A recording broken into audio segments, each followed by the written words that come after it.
ሰላም እንዴት ቆይታችኋል? የተከበራችሁ ተመልካቾቻችን ዜና ኢትዮጵያ በሁለተኛው ምዕራፍ ተመልሷል። በዚህኛው ምዕራፍ የአጀንዳ ጉዳያችንን ጨምሮ በተለያዩ ዘገባዎች ቆይታ እናደርጋለን። ኔሮዛ መኮንን ባልደረባይ መሀሌት ታደለ እስከ 8 ሰዓት ድረስ አብረናችሁን ዘልቃለን። ከኛ ጋር ስለሆናችሁ መርጣችሁ ወዳችሁ ያያችሁን ስላላችሁ እጅግ አድርገን እናመሰግናለን። የምዕራፍ 2 አበይት ጉዳዮቻችንን እናስተዋውቃችሁ።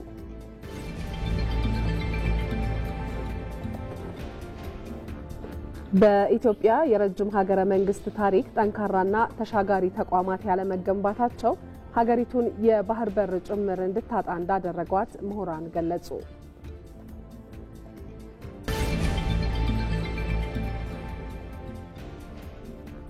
ኢትዮጵያ በሴራ ያጣችውን የባህር በር ጥያቄ ለማስመለስ እየሄደችበት ያለው ርቀት የተባበሩት መንግስታት ድርጅት ኮንቬንሽንን ያማከለ መሆኑ ተገለጸ።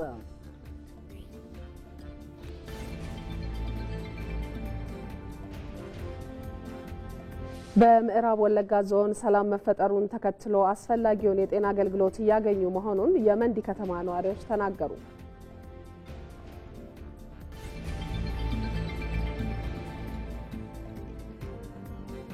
ከውጪ ከመረጥንላችሁ ጉዳይ የአሜሪካው ፕሬዝዳንት ዶናልድ ትራምፕ የጦር ሚኒስትራቸው የኒውክሌር መሳሪያዎች እንዲሞክሩ ትዕዛዝ መስጠታቸውን ገለጹ።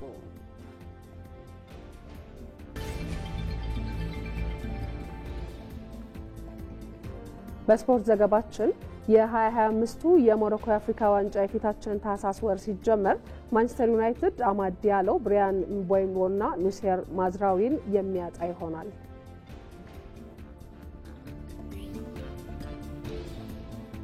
የኢትዮጵያችን የተለያዩ ርዕሰ ጉዳዮችን ወደ እናንተ ያሻግራል። የአጀንዳ ጉዳያችንን ጨምሮ ማለት ነው። በዚህ ጉዳይ ጋር ታዲያ የተለያዩ ሪፖርተሮቻችንና እንግዶቻችንን ያስገባን ነው ወደ እናንተ የምናደርሰው። ማንን እንጠብቅ ካላችሁ በጥቂቱ መረጃዎችን እንስጣችሁ።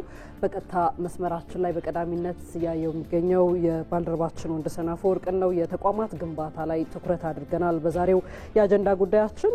በተለይም ደግሞ የዲሞክራሲ ተቋማት የሀገረ መንግስት ግንባታ ላይ ምን ሚና ይኖራቸዋል የሚለውን በተመለከተ ተጨማሪ የሆኑ ሀሳቦችን ያሻግርልናል። እዚሁ ጉዳይ ላይ ስንቆይ ደግሞ ተጨማሪ ማብራሪያ የሚሰጡን እንግዳም በቀጥታ መስመር ላይ ጋብዘናል። እንግዳችን አቶ አየላ ዳቶ ይባላሉ። በሐዋሳ ዩኒቨርሲቲ የፕሬዝዳንት ጽሕፈት ቤት ኃላፊ እንዲሁም የፐብሊክ አድሚኒስትሬሽን እና የማኔጅመንት ምሁር ናቸው።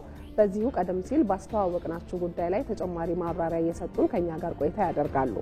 ወደ ባህር ዳር ሻገር ብለን ባልደረባችን ሳሙኤል ወርቃየሁን እናገኘዋለን። ሳሙኤል፣ በባህር ዳር ከተማ ሴቶችና ወጣቶች በወቅታዊ ሰላምና የልማት ስራዎች ዙሪያ የውይይት መድረክ ተካሂዷል። ምን ውጤቶች ተገኙበት? ምን ሀሳቦችስ ተነሱበት? የሚያስዳስሰን ይሆናል።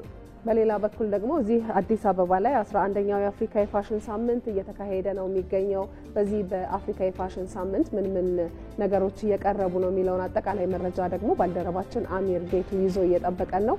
ሁሉንም ሪፖርተሮቻችንንም እንግዳችንንም ሰዓቱ ሲደርስ እናገኛቸዋለን። አብራችሁን ሆኑ ተመልካቾች።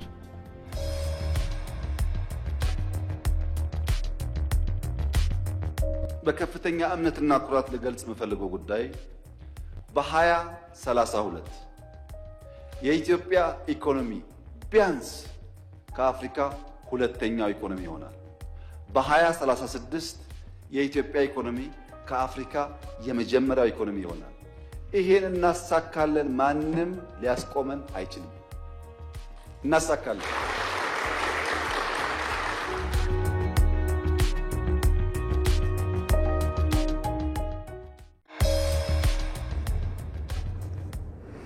ወደ ቀዳሚው ዘገባችን እናምራ። የብልጽግና ፓርቲ የ2018 ዓመታዊ የከፍተኛ አመራሮች ስልጠናን እያካሄደ ይገኛል። በመደመር መንግስት እይታ የዘርፎች እመርታ በሚል መሪ ሀሳብ ስልጠናው ለሚቀጥሉት 10 ተከታታይ ቀናት እንደሚሰጥም ተጠቁሟል። ስልጠናው የአመራሩን እውቀት፣ ክህሎትና አቅም የሚገነቡ ልዩ ልዩ ርዕሰ ጉዳዮች የሚቀርቡበት መሆኑንም ፓርቲው አስታውቋል። በስልጠናው ከ2000 በላይ ከፌዴራልና ከክልል የተውጣጡ ከፍተኛ አመራሮችም የተሳተፉበት ነው። ከስልጠናው በተጓዳኝ የመስክ የልማት ስራ ጉብኝቶች እንደሚካሄዱም ተመላክቷል።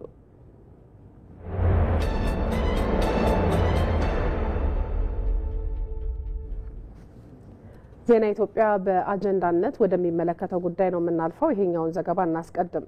በኢትዮጵያ የረጅም ሀገረ መንግስት ታሪክ ጠንካራና ተሻጋሪ ተቋማት ያለመገንባታቸው ሀገሪቱን የባህር በር ጭምር እንድታጣ እንዳደረጓት ምሁራን ገለጹ። ለውጡን ተከትሎ በሀገሪቱ ጠንካራ ተቋማት በመገንባት የህዝብ አገልጋይነት እንዲረጋገጥ የሚያስችሉ ስራዎች እየተሰሩ ስለመሆኑም ተመላክቷል። ይመራደም ዝርዝር አለው። ሀገር በትውልድ ቅብብሎች ትሰራለች። ጠንካራ ተቋማት ደግሞ ሀገርን ዋልታና ማገር ሆነው ያስቀጥላሉ። ይህ የሚሆነው ተቋማት የህዝብ አገልጋይነት እሳቤን ተላብሰው ነፃ፣ ገለልተኛና ወቅቱን በዋጅ አሰራር ሲገነቡ ነው። የሀገር መሪ ይሄዳል ይመጣል፣ መንግስትም ይቀያየራል። መመሪያቸውን የዲሞክራሲ ስርዓት ያደረጉና ስለ ሀገርና ህዝቦቿ ተብለው የተሰሩ ተቋማት ግን የታነጹበትን የህዝብ አመኔታ ይዘው ሁሌም ይቀጥላሉ። በዚህ ረገድ ረጅም የሀገረ መንግስትነት ታሪክ ያላት ኢትዮጵያ እንዲህ አይነቱን ገዢው ስርዓት አገልጋይነት ተላቀው ስለ ህዝብ የቆሙ ጠንካራ ተቋማት መገንባት ብሎ ነገር አልታደለችም። ኢትዮጵያ በየዘመናቱ ለገጠሟት ስብራቶች በተቋማት ይጠገኑ ዘንድ ዘላቂ ነገሩ ላይ ከማተኮር ይልቅ በግለሰቦችና ቡድኖች ፈቃደኝነት ብቻ መመስረታቸው እንደ ሀገር ከፍተኛ ኪሳራን አስከትለዋል። ጠንካራ ተቋማት ባለመኖራቸው እስካሁን ድረስ ያገኘናቸው ችግሮች የደረሱብን ችግሮች ደርሰውብናል። ለምሳሌ ጠንካራ መንግስታዊ ተቋም ቢኖረን ኑሮ ተቋማችን ስትሮንግ ቢሆንና ለሀገር የሚያስብ ቢሆን ኑሮ ቀይ ባህርን አተን የተቆረጠች ሀገር አንሆንም ነበር። የባህር በር አተን የተለያዩ ችግሮች ላይ አንወርቅም ነበር። ብሔራዊ ክብራችንን አናጣም ነበር። ድንበር አናጣም ነበር። ምጽዋንና አሰብን አናጣም ነበር። መንግስት በተቀያየረ ቁጥር አብረው እየፈረሱ ከዜሮ የመጀመሪያ ባዜ ጠንካራ የሲቪል ሰርቪስ የሚሆኑ የጸጥታ እንዲሁም የዲሞክራሲና የፍትህ ተቋማት የመገንባት ጉዞ ህልም ሆኖ ቀርቷል። ዲሞክራሲን የመገንባት የልምምድ ጉዞ የፖለቲካ ምህዳርን የመሸከም ኃላፊነትን የሚያሳልጡ ጠንካራ ተቋማት ተፈጥረው ማየት ለኢትዮጵያ እንደ ምግብ የተራበችው እንደ ውሃ የተጠማችው ሀቅ ነው። ሁሉን አፍርሶ ከባዶ የመጀመር ታሪክ ከእንግዲህ ማብቃት አለበት የሚለው የመደመር መንግስት ከበፊት ወረቶች ጥሩ የተሰራን ይዞ ስህተትን እያረሙ ጠንካራ አቅምን የመገንባት ጉዞ ውስጥ ገብቷል። በየጊዜው የሚሰሩ በጎ ስራዎችም ቢሆኑ በጠንካራ ተቋማት ካልተደገፉ በስተቀር ቀጣይነታቸው ጥያቄ ውስጥ ይወድቃል። ይህን ታሳቢ በማድረግም የተቋማት ግንባታ አንገብጋቢ የሥራ አቅጣጫ ተደርጎ እየተተገበረ ለመሆኑ መዲናዋ አዲስ አበባ ማሳያ ትሆናለች። የተቋም ግንባታ ለአዲስ አበባም ቁልፍ ስራ ነው። በተለይ ደግሞ የሀገራችን መዲና እንደመሆኗ ብዙ ዲፕሎማቶች የሚኖሩባት አገልግሎት የሚፈልጉባት አፍሪካኖች ዋና ከተማችን ብለው የሚጠሯት ከተማ ላይ የሚሰጠው አገልግሎት ተወዳዳሪ፣ ፈጣን፣ ደረጃውን የጠበቀ መሆን መቻል አለበት ነው። ይህንን ለማድረግ አንዱ ተቋማቶች በአስተሳሰብ ደረጃ የህዝብ አገልጋይ ነን ብለው ራሳቸውን እንዲገነቡ የማድረግ ስራ ነው ይሰራን ያለነው። ዛሬ ላይም ቢሆን የአገልግሎት አሰጣጥ ዙሪያ ያሉ ብልሹ አሰራሮች በድንገት የተወለዱ ሳይሆኑ ተቋማት ከፖለቲካ ስርዓት መለዋወጥ ጋር የሚፈርሱና የሚገነቡ ከመሆናቸው የመነጨ የቆየ ችግር እንደሆነም ይገለጻል። በእርግጥ ስር የሰደደ የተቋማት ብልሽት የብዙ ዓመታት ፈተና ለሆነባት ሀገር በአንድ ጀንበር ይስተካከላል ብሎ መጠበቅም ዘበት ያስብላል። ለዚህም ነው ጠንካራ ሀገርና ተቋማት መገንባት የትውልድ ቅብብሎች ነው የሚባለው።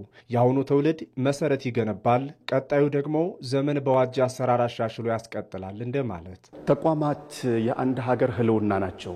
እነዛ ተቋማት በትክክል መሬት ላይ ሲወርዱ ነው የሚገባቸውን ስራ ለታቀደላቸው እቅድ ሲውሉ ነው ሀገር ማደግ የምትችለው። ያደጉ ሀገራት የደረሱበት ደርሰን ከዛም ለማለፍ እንድንችል አሰራራችን መበልጸግ አለበት። ከድሮ ጀምራ ዓለም ትረስት የሚያደርጋት የሚያምናት ሀገር በሰራተኝነቷ በጉብዝናዋ ለምንድን ነው ድርጅቶቻችን ዛሬ ያን የታሰበውን ውጤት ያላመጡት? ያ መፈተሽ አለበት፣ ያ መጠናት አለበት፣ መታረም አለበት ባይ ነኝ። የዲሞክራሲ ስርዓት ግንባታ ሂደትም ቢሆን በኢትዮጵያ ረዘም ያሉ ዓመታት ሊያስቆጥር እንጂ ነፃና ገለልተኛ የሆኑ ጠንካራ ተቋማት ባለመፈጠራቸው የተባለውን ያህል ሳይሳካ ቀርቷል። እናም ኢትዮጵያውያን የሚጠይቁትን የዲሞክራሲ ስርዓት ጠንካራ ተቋማትን በመገንባቱን እንዲሆን ከሀገራዊ ፍልስፍና ጋር አዛምዶ መተግበር እንደሚያሻ ኢትዮጵያዊ ዲሞክራሲ ፍለጋ በሚል መጽሐፍ ደራሲ የሆኑት ዶክተር ተስፋዬ በልጅጌ ይናገራሉ። ቤታችን ያለን ነገር ትተን ሌላ ያማተርን ቆይተናልና ወደ ውስጣችን ተመልክተን ለኢትዮጵያዊ ጥያቄዎች አብዛኛዎቹ ምላሾች በኢትዮጵያውያን እጅ ስላለን ይህንን በኢትዮጵያዊ እጅ ያለን ነገሮች በአግባቡ አውጥተን እንጠቀም የሚል ሀገራዊ ፍልስፍና ሀገራዊ እሳቤ ነው የተወለደው።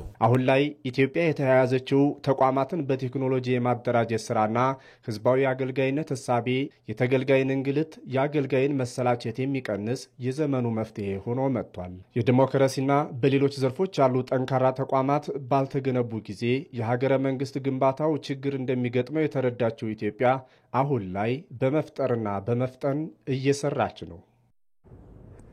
ዜና ኢትዮጵያችንን እየተከታተላችሁ ነው። በአጀንዳነት ያነሳነውን ጉዳይ ጠንካራ የዲሞክራሲ እንዲሁም ደግሞ አጠቃላይ በየዘርፉ ያሉ ተቋማት ግንባታ ላይ የተሰሩ ያሉ ስራዎችና ባለፉት ዘመናት በሀገረ መንግስት ታሪክነት የተቋማት ግንባታ ክፍተቶች የፈጠሩትን ችግሮችን በተመለከተ ዳሰሳ እያደረግን ነው የምንገኘው። ቀደም ሲል እንዳስተዋወቅናችሁ ከዚህ ጉዳይ ጋር በተያያዘ ተጨማሪ ሆነ ማብራሪያ እንዲሰጡን በሐዋሳ ዩኒቨርሲቲ ፕሬዝዳንት ጽህፈት ቤት ኃላፊና የህዝብ አስተዳደርና ማኔጅመንት ምሁር አቶ አየለ አዳቶ ከሐዋሳ ስቱዲዮ በእንግድ ይዘናል። እንዲሁም ደግሞ በተለይ ለጠል አድርገን ደግሞ የዲሞክራሲ ተቋማት ግንባታ ሚናቸው ምን ሊሆን ይገባል የሚለውንም እንደዚሁ ላይ ተጨማሪ የሆነ ማብራሪያና መረጃዎች እንዲያደርሰን ሪፖርተራችን ወንደሰን አፈወርቅንም በቀጥታ መስመራችን ላይ አግኝተናቸዋል።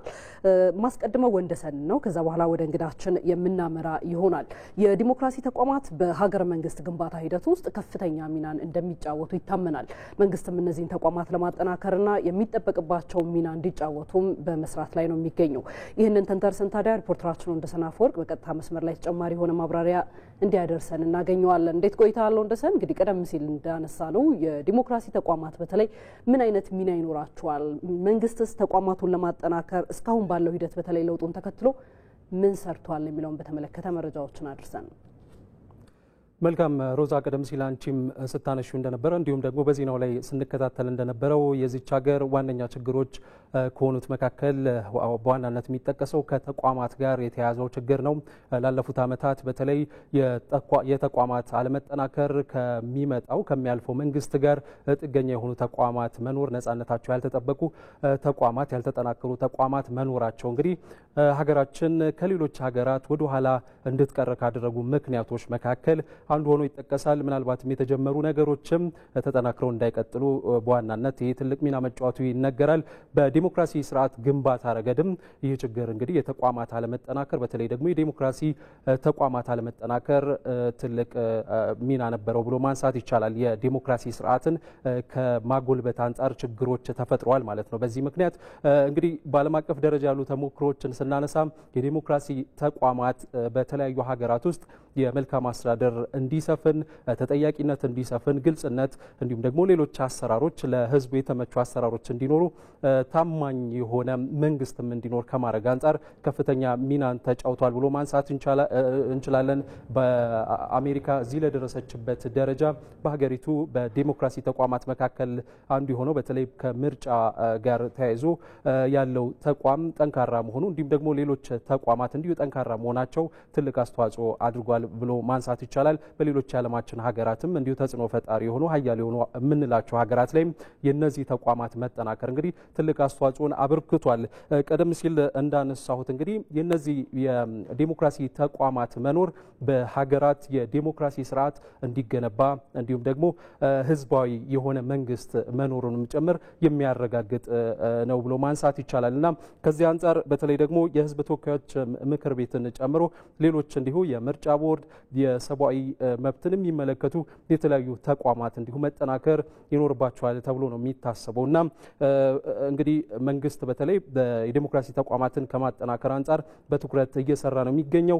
በዋናነት በተለይ ብዙዎች የሚያነሱት ጉዳይ መንግስት የዲሞክራሲ ተቋማትን ለማጠናከር ፍላጎት ማሳደሩ በራሱ በትልቅ እንደ አንድ ትልቅ እርምጃ ተብሎ የሚወሰድ ነው። ከዚህ ቀደም በነበሩ አካሄዶች በሀገራችን ውስጥ ማለት ነው እነዚህን ተቋማት ከማጠናከር ራሳቸውን ነፃ እንዲሁም ደግሞ ገለልተኛ ሆነው እንዲቆሙ ከማድረግ ይልቅ ለመንግስት ጥገኛ የሆኑ የማድረግ አይነት አካሄዶች ነበሩና አሁን ላይ መንግስት እነዚህ የዲሞክራሲ ተቋማት የተጠናከሩ ራሳቸውን የቻሉ እንዲሆኑ ከማድረግ አንጻር ሰፊ እርምጃ ለመራመድ ፍላጎት በራሱ ማሳየቱ የሚነሳ ነው። ከዛ በተጨማሪነት የተለያዩ ማሻሻያዎች እንዲሁ የዲሞክራሲ ተቋማትን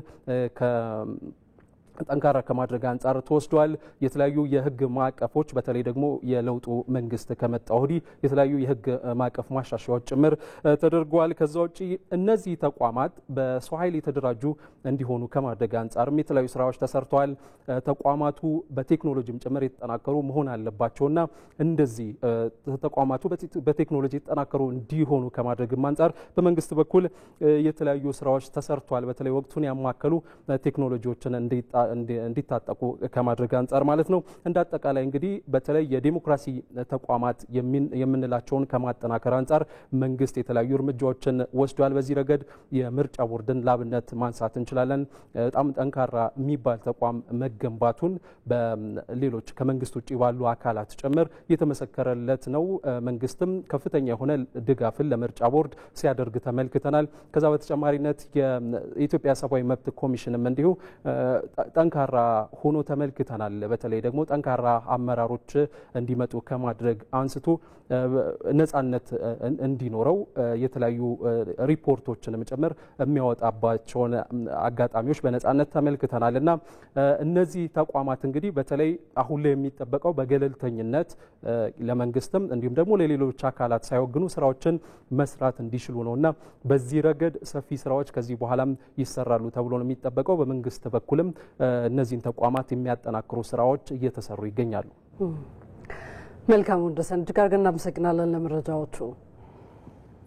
ይህንኑ ጉዳይ ይዘን አሁንም እንቀጥላለን። ተመልካቾቻችን ለተጨማሪ ማብራሪያ ቀደም ሲል ያስተዋወቅናቸው እንግዳችን በቀጥታ መስመር ላይ ይገኛሉ። በሐዋሳ ዩኒቨርሲቲ የፕሬዝዳንት ጽህፈት ቤት ኃላፊ እንዲሁም የህዝብ አስተዳደርና የማኔጅመንት ምሁር ናቸው አቶ አየለ አዳቶ እንግዳችን ስለሆኑ በቀጥታ መስመር ከሐዋሳ ስቱዲዮአችን ስለተገኙ እጅግ አድርገን እናመሰግናለን። አቶ አየለ ወደ ቀዳሚው ጥያቄ በቀጥታ ላምራና ኢትዮጵያ ረጅም የስርዓተ መንግስት ታሪክ ያላት አገር እንደሆነች ይታወቃል። ከዚህ በተቃራኒ ደግሞ ጠንካራና ዘመን ተሻጋሪ የሆኑ ተቋማትን በመገንባት ረገድ ብዙ ክፍተቶች አሉ። ለምንድን ነው እንደው እነዚህን ተቋማት መገንባት ያልቻል ነው የሚለውን ሀሳብ እናንሳ አስቀድመን። አመሰግናለሁ። እንግዲህ አንቺም እንዳልሽው ኢትዮጵያ የታሪክ ቀደምት ሀገር ናት። በመንግስት ስርዓት ምስረታም ቀደምት ሀገር ከሚባሉት ውስጥ አንዱ ናት። ነገር ግን ጠንካራ ተቋማት ሳይኖሯት በተለያዩ ምክንያቶች የተለያዩ ችግሮች እያጋጠሟት ቆይታለች ብለን እናስባለን።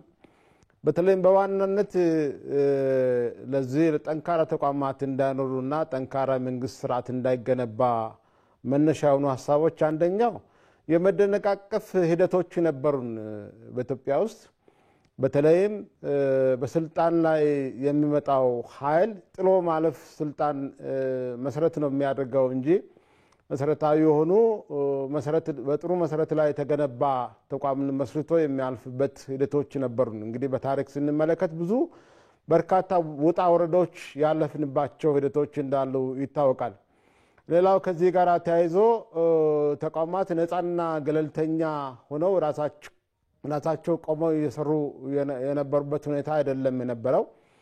እንግዲህ ነፃና ገለልተኛ አይደለም ስንል ጣልቃ ገብነቶች በተለይም በመንግስት ጣልቃ ገብነት ሰፊ ስራዎች እየሰሩና በጥቂቶቹ ብቻ መዘውር የተሽከረከረ የመጣ ሂደት እንዳለ ነው የሚያሳየው። እነዚህም ዋና ችግሮች ናቸው ብለን እናስባለን።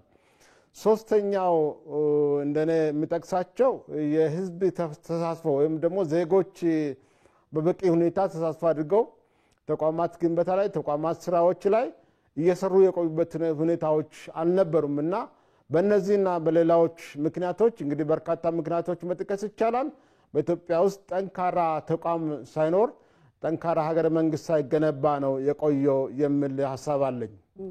አቶ አየለ ያይዘው ምናልባት የዲሞክራሲ ስርዓትን የሚተገብሩ ነፃና ገለልተኛ የሆኑ ጠንካራ ተቋማትን ለመፍጠር እንዴት ነው መሰራት ያለበት ይላሉ? ቀደም ሲል ችግሮቹን ስለተመለከተን ክፍተቶቹን እንግዲህ በሀገር ውስጥ ጠንካራ መንግስት የሚኖረው ወይም ደግሞ ጠንካራ ሀገረ መንግስት ስርዓት የሚኖረው ጠንካራ ተቋማት ሲኖሩ ነው። ጠንካራ ተቋማት በሌለበት ጠንካራ ስርዓት አይኖርም፣ ጠንካራ ሀገረ መንግስት ግንባታ አይኖርም የሚል ሐሳብ አለኝ። ለዚህ ደግሞ በአሁኑ ጊዜ ምቹ ሁኔታዎች አሉ። በተለይም እንደ ሀገር አሁን ባለንበት ወቅት ምቹ ሁኔታዎች ናቸው ብለን የምናስባቸው አንደኛውና ሁለተኛው እየተሻሻሉ የመጡ ስርዓቶች የመንግስት ህጎችና ስርዓቶች ከነበረው ተቋማት አመሰራረት ላይም ተቋማት አተገባበር ላይም በርካታ መሻሻሎች የታዩበት ሂደት ነው ያለው። ሁለተኛውና ዋናው ደግሞ የመንግስት ቁርጠኝነት ጠንካራ ተቋማትን ለመመስረት መንግስት ቁርጠኛ አቋም ይዞ መስራቱ ትልቅ እድል ነው ብዬ ነው የማስበው። ሌላው የህዝብ ተሳትፎ ነው። እንግዲህ መንግስት ብቻውን የሚሰራው ስራ አይደለም።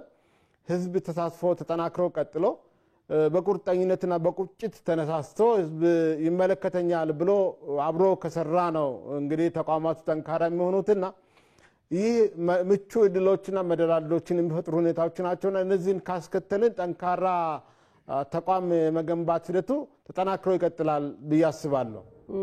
እነዚህን ጠንካራ ተቋማት መገንባትና ዘመን ተሻጋሪ እንዲሆኑ አድርጎ መስራት የዲሞክራሲ ስርዓት ግንባታውንስ ምን ያህል ያጠናክረዋል የሚለውን አጠር አድርገን እናንሳው። አቶ አየለ አመሰግናለሁ። እንግዲህ ጠንካራ ተቋማት መኖራቸው ቅድም እንደነገርኩሽ ጠንካራ ሀገር መንግስት ግንባታ ላይ ወሳኝ ሚና ይጫወታሉ። በተለይም አንደኛውና ዋናው የዜጎች ዲሞክራሲያዊና ሰብአዊ መብቶቻቸው ተጠብቀው ዜጎች በመብቶቻቸው መዳኘት፣ መስራት፣ መንቀሳቀስና ማልማት የሚችሉበት ሂደት ተጠናክሮ የሚቀጥልበት ተሳትፏቸውም ተጠናክሮ ዜጎች ቅድም እንደተባለው አንደኛውና ዋናው እንግዲህ ዲሞክራሲ ተቋም የምንለው ምርጫ ቦርድ ነው። የምርጫ ሂደት ተሳትፎ ነው። በዚሁም ላይ ዜጎች በነጻነት ተሳትፈው በነጻነት ተመርጠው በነጻነት መርጠው የሚቋቋሙበት የሚሆኑበት ሂደት ነው ያለውና እንግዲህ ዘላቂ የሆነ ዲሞክራሲያዊ ስርዓት ይገነባል።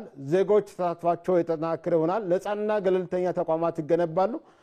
እነዚህን ካደረግን ሁሉም ኃላፊነት ኖሮት ተረባርቦ ቅድም እንደተነሳው በየድርሻ ዜጎች የድርሻቸውን ከተወጡ ዜጎች የትላንትናው ታሪክ ሰልችቷቸው አሁን ደግሞ በቁጭት ተነሳስተው በለውጥ ከተነሳሱ መንግስት በቁርጠኝነት አስቀጥሎ ይህንን ተቋም ግንባታ ላይ ከሰራ በመተባበር በመቀናጀት የተሻለ ስራዎችን መስራት ይቻላል። የተሻሉ ሀገረ መንግስት መገንባት ይቻላል የሚል እምነት አለኝ። መልካም። አቶ አየለ አራቶ በሐዋሳ ዩኒቨርሲቲ የፕሬዝዳንት ጽህፈት ቤት ኃላፊና የህዝብ አስተዳደርና ማኔጅመንት ምሁር እጅግ አድርገን እናመሰግናለን። ከሐዋሳ ስቱዲዮአችን ገብተው ተጨማሪ የሆኑ ማብራሪያዎችን ስላደረሱን መልካም ቀን ይሁንልዎት። እኔም አመሰግናለሁ።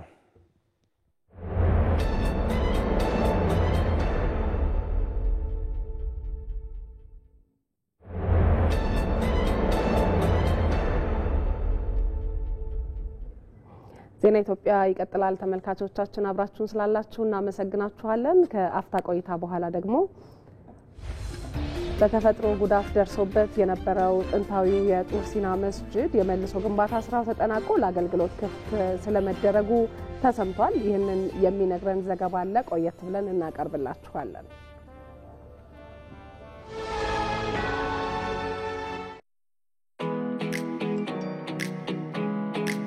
የቴክኖሎጂ ችሮታዎች ባደጉ ቁጥር ሰውን ለመጉዳት የሚጠቀሟቸውም ይበዛሉ። የዕለት ጉርሶንም ሆነ ለነገ ያሉትን አንጡራውን ከቀማኞች ለመታደግ ማስተዋልን ይሻል።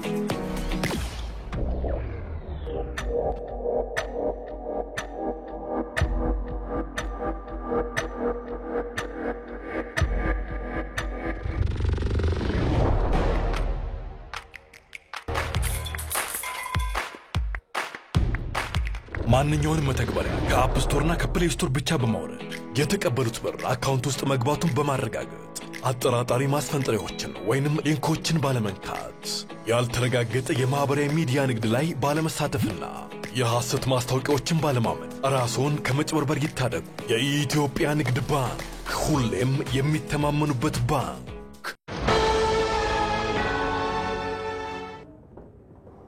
ዕለተ አርብ የዜና ኢትዮጵያችንን ምዕራፍ 2 እየተከታተላችሁ ትገኛላችሁ። ዘገባዎቻችን ወደ እናንተ መሻገራቸውን ቀጥለዋል።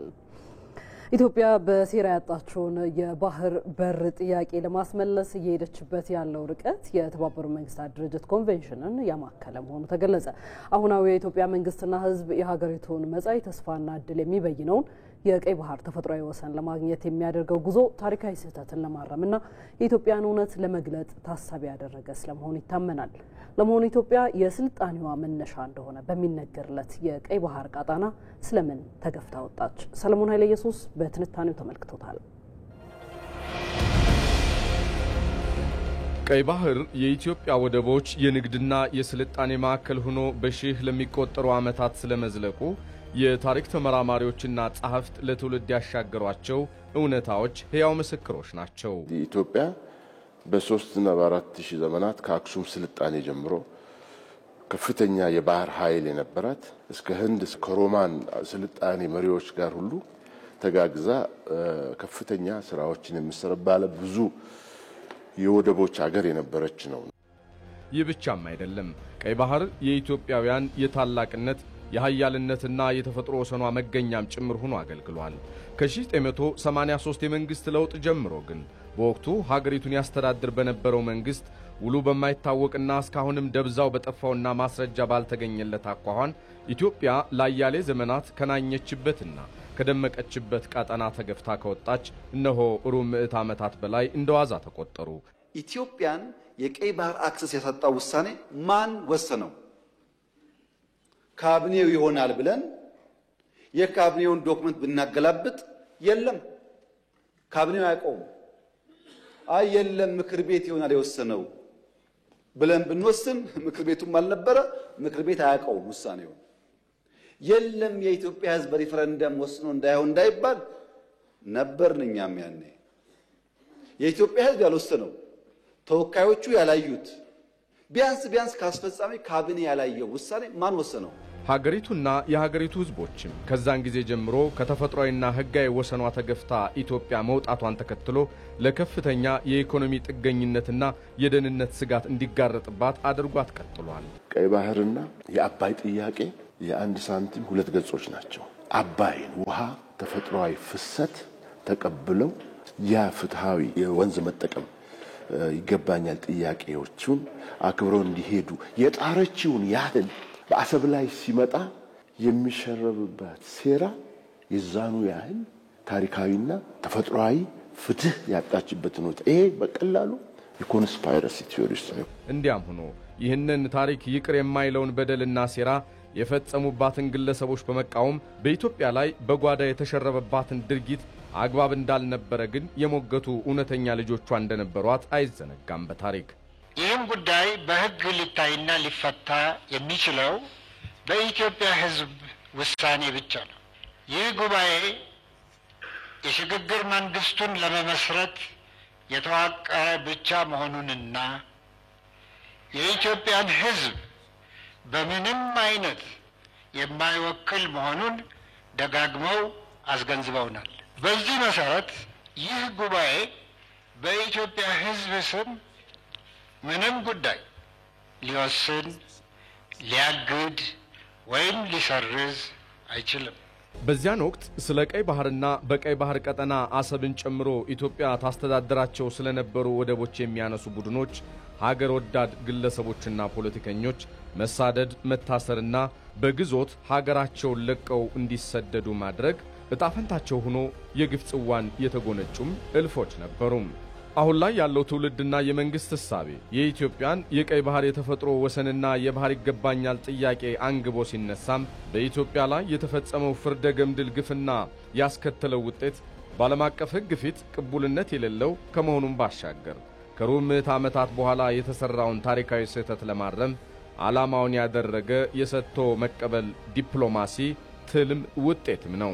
የተባበሩት መንግስታት የባህር በር ስምምነትን አንቀጽ 127ን አንቀጽ 125ንና አንቀጽ 131 1982 ላይ በርግጥ ጃማይካ ላይ ተሻሽሎ ዝርዝር ባህር በር የሌላቸው ሀገሮች ወደብ አካባቢ ማስተዳደር እንደሚችሉ፣ መንገድ መስራት እንደሚችሉ፣ ተባብረው ኢኮኖሚያዊ ገዛ ተደራርገው መስራት እንደሚችሉ ያ ሁሉ ርቀት ተሄዷል። አሰብን ተብሏል። አሁን ጄኔሬተር ለማስገባት ሲባል አንፈልግም የተባለበትን መንገድ ኢትዮጵያ ሕዝብ ሰምቶታል።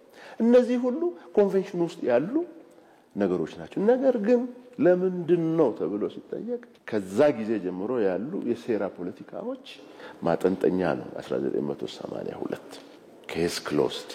አሁን እንደገና የተከፈተው ታሪካዊና ተፈጥሯዊ መብታችንን የባህር በር የማግኘት መብታችንን የማስጠበቅ ሁኔታ ነው። ይህ በተባበሩት መንግስታት ድርጅት የወደብና የባህር በር ኮንቬንሽን ሕግን ያከበረው የኢትዮጵያ ሕዝብና መንግስት ጥያቄና ጉዞም የሀገሪቱን ሁለንተናዊ የእድገት አቅጣጫ ባመላከተ መንገድ የመጻኢ ኢትዮጵያን ክብርና ልዕልና ለመመለስ ዓላማ አድርጎ እየተሰራበት ያለ የአደባባይ ሐቅ ሆኖ ቀጥሏል። በሌላ ዜና ኢትዮጵያ በዘመናት ሂደት የባህር በር ማጣትንና መሰል ብሔራዊ ጥቅሞቿን የሚፈታተኑ የተለያዩ ውስጣዊና ውጫዊ ጫናዎችን አስተናግዳለች።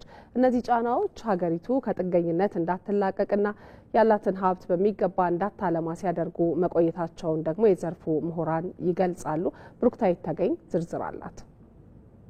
ኢትዮጵያ የምትገኝበት መልክዓ ምድራዊ አቀማመጥ ወሳኝነት የዓለም ሀገራት ትኩረት እንድትሆን አድርጓታል። ይህም በየዘመኑ ቀና ለማለት የምታደርገውን ጥረት ለመፈተን የውስጥና የውጭ ጠላቶች በብዙ ሲተጉ ተስተውለዋል። አሁንም ይህንን የውድቀት ታሪክ ለመፋቅ በሞከረች ቁጥር የሚገጥሟት ፈተናዎች አልቆሙም። ኢትዮጵያ በሁለት እግሯ መቆም እንዳትችል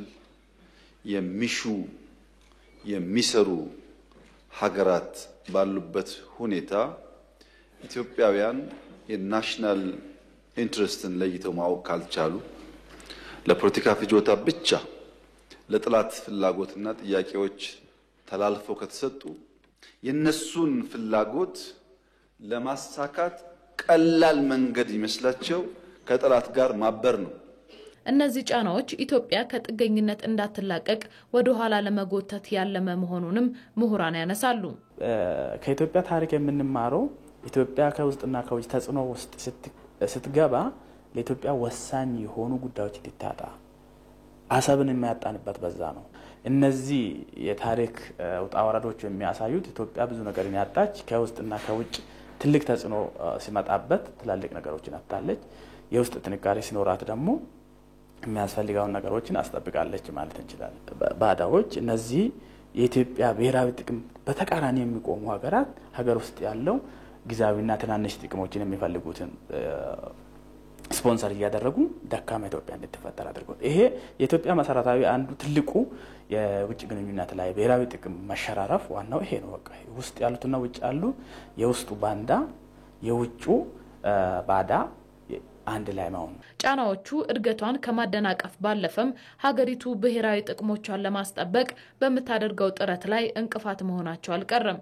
ኢትዮጵያ አሳክታ ለዓለም ያሳየችው እንደ ታላቁ ህዳሴ ግድብ ያሉ ግዙፍ ፕሮጀክቶች ግን እነዚህን ፈተናዎች ወደ አይበገሬ አቅም መለወጥ እንደሚቻል ማሳያ ናቸው። ኢትዮጵያውያን ለዓላማቸው መቆም መታወቂያቸው ነው የሚሉት የቀድሞው የአሜሪካ ዲፕሎማት ቲቦር ናዥ በፈተናዎች መጽናትና ጀምሮ መጨረስንም ለዓለም እያሳዩ ያሉ ህዝቦች ናቸው ብለዋል።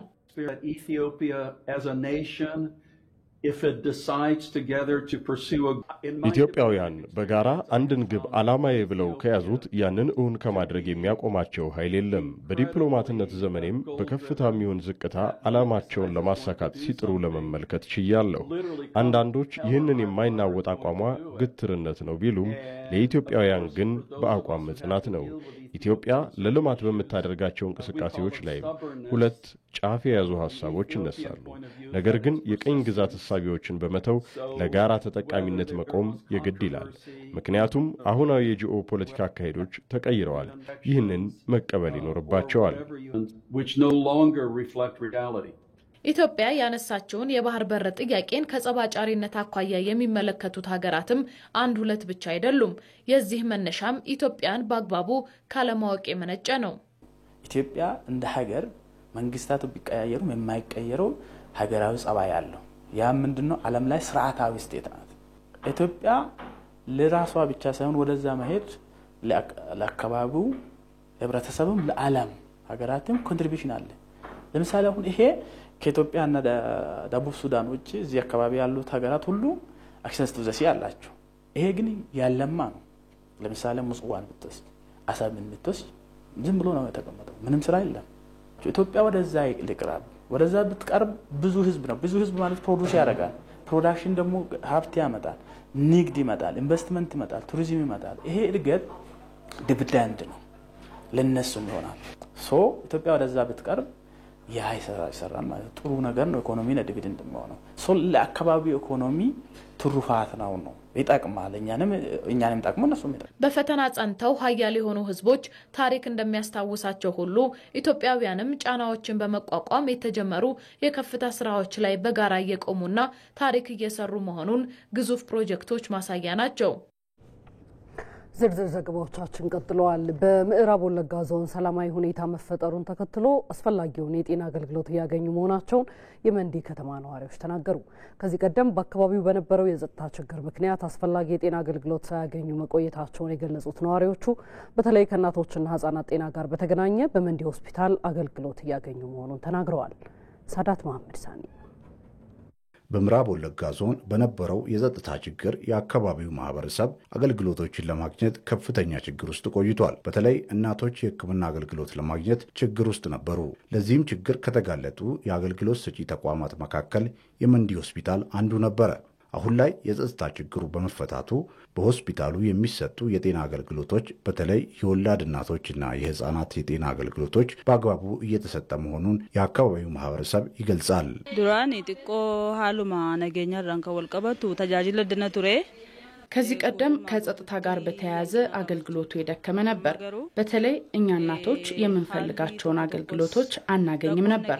አሁን ግን ያ ሁኔታ በከፍተኛ ደረጃ መሻሻል አሳይቷል። እዚህ ሆስፒታል ላይ የከተማው ነዋሪዎችን ጨምሮ ከዙሪያው ካሉ አካባቢዎች አገልግሎቱን ለማግኘት በርካታ ሰዎች ይመጣሉ። በመንዲ ሆስፒታል አሁን ላይ የሚሰጠው አገልግሎት እንዲሁም የጤና ባለሙያዎቹ ሊመሰገኑ ይገባል። ባየረክለ ጉርጉዳቱሬ ሚዳ ጉርጉዳቱሬ ከፍተኛ ችግር ነበር የሚገጥመን። በተለይ እናቶች ትልቅ ጉዳት ሲያስተናግዱ ቆይተዋል። ከዚህ በፊት ዋድነጆ፣ ነቀምት አገልግሎቱን ፍለጋ ይሄዱ ነበር። በዚህ መሃል በርካታ እናቶች ህይወታቸው አልፏል። አሁን ፈጣሪ የተመሰገነ ይሁን፣ የሆስፒታላችን አገልግሎት በጥሩ ሁኔታ ተመልሷል። እናቶችም ረጅም ርቀት ሳይሄዱ እዚሁ አገልግሎቱን ያገኛሉ። በረኮ ጉርጉዳት ቱርካ አና ከናቲ እንደ ወረዳ ትልቅ ችግር ነበረብን። እኔ በግሌ ለብዙ ወጪ እዳረግ ነበር። በተለይ ለቀለለ የሕክምና አገልግሎት ከፍተኛ ወጪ በማውጣት ነበር አገልግሎቱን የማገኘው። አሁን ያለው ለውጥ ከዚህ ቀደሙ ጋር ሳወዳድረው የምገልጽበት ቃላት የለኝም። በመንዲ ሆስፒታል የማህፀን ሕክምና ስፔሻሊስት ዶክተር ሂካ ኃይሉ እንደገለጹት እናቶችና የህፃናት ሞትን ለመቀነስ በትኩረት እየተሰራ ነው። ኤጋ ከኩታ ኡልፋፊ ገደሜሳቲ እንደ ማህፀን ሕክምናና የማዋለድ ክፍል በቀን ቢያንስ ከ8 እስከ 10 ለሚሆኑ ነፍሰ ጡሮች የማዋለድ አገልግሎት እንሰጣለን። ከዚህ ውስጥ ከ3 እስከ 4 ለሚሆኑት የቀዶ ሕክምና አገልግሎት ነው የምንሰጠው። ስለዚህ በአመት 3000 ለሚጠጉ እናቶች የማዋለድ አገልግሎት እንሰጣለን። የመንዲ ሆስፒታል ስራ አስኪያጅ መርጋ ኤባ ቀልጣፋ የጤና አገልግሎት እንዲኖር እየተሰራ መሆኑን ገልጸው የመድኃኒት አቅርቦት ችግርንም ለመቅረፍ የተለያዩ እርምጃዎች እየተወሰዱ ነው ብለዋል። ወልኔ ወለጋ ሊጣ ኬሳ አና ሰዲፍ ከና አገልግሎት የምንሰጠው ለ7 ወረዳዎች ነው። በዚህም ከ1.4 ሚሊዮን በላይ ህዝብ እናገለግላለን። ይህ ሆስፒታል አገልግሎት የሚሰጠው ከኦሮሚያና ቤኒሻንጉል ጉሙዝ ክልሎች ለሚመጡ ታካሚዎች ነው። ከመድኃኒት አቅርቦት ጋር በተገናኘም ጨረታ በማውጣት እንዲሁም መንግስት በሚያደርግልን ድጋፍ ጉድለቶቻችንን ለመሙላት ጥረት እናደርጋለን። የምዕራብ ወለጋ ዞን የጤና ጽሕፈት ቤት ኃላፊ መስፍን ጣሰው በበኩላቸው በዞኑ ፈጣንና ፍትሐዊ የጤና አገልግሎት አሰጣጥ እንዲኖር እየሰሩ መሆናቸውንም ገልጸዋል። በምዕራብ ወለጋ የጸጥታ ሁኔታ መሻሻል እያሳየ በመሆኑ በዞኑ እንዲሁም በአጎራባች ክልሎች የጤና አገልግሎት የሚያገኙ ሰዎች ቁጥር እየጨመረ መምጣቱም ተገልጿል። ባለፈው ክረምት በዘመቻ ለተተከሉ ችግኞች እንክብካቤ እያደረጉ መሆኑን የነቀምቴ ከተማ ነዋሪዎች ተናገሩ።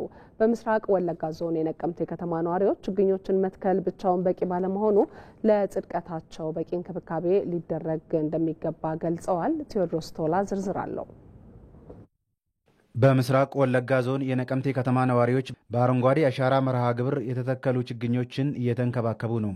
በባለፈው ክረምት በዘመቻ መልክ የተተከሉት ችግኞች እንዲጸድቁና ለጥቅም እንዲበቁ ተገቢውን እንክብካቤ ማድረግ አስፈላጊ መሆኑን ነዋሪዎቹ ገልጸዋል። ወዶ ከነተረከን አርገምኔፍ ያኮም ቤከሙ ቢቂላ በረደርቤ ዳባ ቱሬ ይህንን ችግኝ መንከባከብ ያስፈለገበት ምክንያት ለችግኞች አስፈላጊ ውሃና ሌሎች ነገሮች ከተሰጡ ጸድቆ ለፍሬ ስለሚበቃ ነው። ሁላችንም ለተከልናቸው ችግኞች ተገቢውን እንክብካቤ ማድረግ አለብን። ብቅላ ከነ ኩኑንሱን ከንበርባችሴፊ ብቅላን ኩን የኩኑንፈሜ ዛሬ እዚህ ቦታ የተገኘነው የተከልናቸውን ችግኞች ለመንከባከብ ነው። ችግኞችን እንደ ልጆቻችን ነው ማየት ያለብን። ልጆችን በአግባቡ ተንከባክበን ማሳደግ እንዳለብን ሁሉ ችግኞችም ካልተንከባከብናቸው አድገው ፍሬ ሊያፈሩ አይችሉም። የነቀምቴ ከተማ የግብርና ጽሕፈት ቤት ኃላፊ አቶ ግርማ ከድር በከተማው ለምግብና ለውበት የሚውሉ ችግኞች መተከላቸውን ገልጸው ማህበረሰቡ ለተተከሉ ችግኞች ተከታታይነት ያለው እንክብካቤ እንዲያደርግ ጥሪ አስተላልፈዋል። ቢቅላ ሄዱ ነከመጋላ ኬኘት አሻራ መገሪሳ ዳንዳምኔት ጅራ በከተማችን በአረንጓዴ አሻራ መርሃ ግብር በርካታ ችግኞችን ተክለናል። በተለይም አሁን የበጋ ወራት እየመጣ በመሆኑ በኩታ ገጠም በማዘጋጀት ተከታታይነት ያለው እንክብካቤ ማድረግ ተገቢ ነው። እስካሁን ያለው በጥሩ ሁኔታ ላይ ይገኛል። የተከልነውን አትክልት ለፍሬ ማብቃት አለብን። ዘገባው የነቀምቴ ከተማ ኮሚኒኬሽን ጽሕፈት ቤት ነው። ዜና ኢትዮጵያችን ቀጥሏል። ሪፖርተሮቻችንን አግኝተን ማብራሪያ ወደምንጠይቅባቸው ርዕሰ ጉዳዮች እንለፍ። በአማራ ክልል ሰላምን በማጽናት እየተከናወኑ የሚገኙ የልማት ስራዎችን ለማፋጠን የሴቶችና ወጣቶች ሚና ከፍተኛ መሆኑ ተገለጸ። የባህር ዳር ከተማ ሴቶችና ወጣቶች በወቅታዊ የሰላምና የልማት ስራዎች ዙሪያ የውይይት መድረክ እያካሄዱ ነው። እዚህ ርዕሰ ጉዳይ ላይ ባልደረባችን ሳሙኤል ወርቃየሁን አግኝተነዋል። ተጨማሪ የሆነ መረጃዎችን ያደርሰናል። እንዴት ቆይተሃል ሳሙኤል? በተለይ በክልሉ የታየውን አንጻራዊ ሰላም በማጽናት ረገድ ወጣቶችና ሴቶች በምን መልኩ ሚናቸውን ሊወጡ ይገባል ተባለ በውይይቱ የሚለውን ሀሳብ አንሳለን።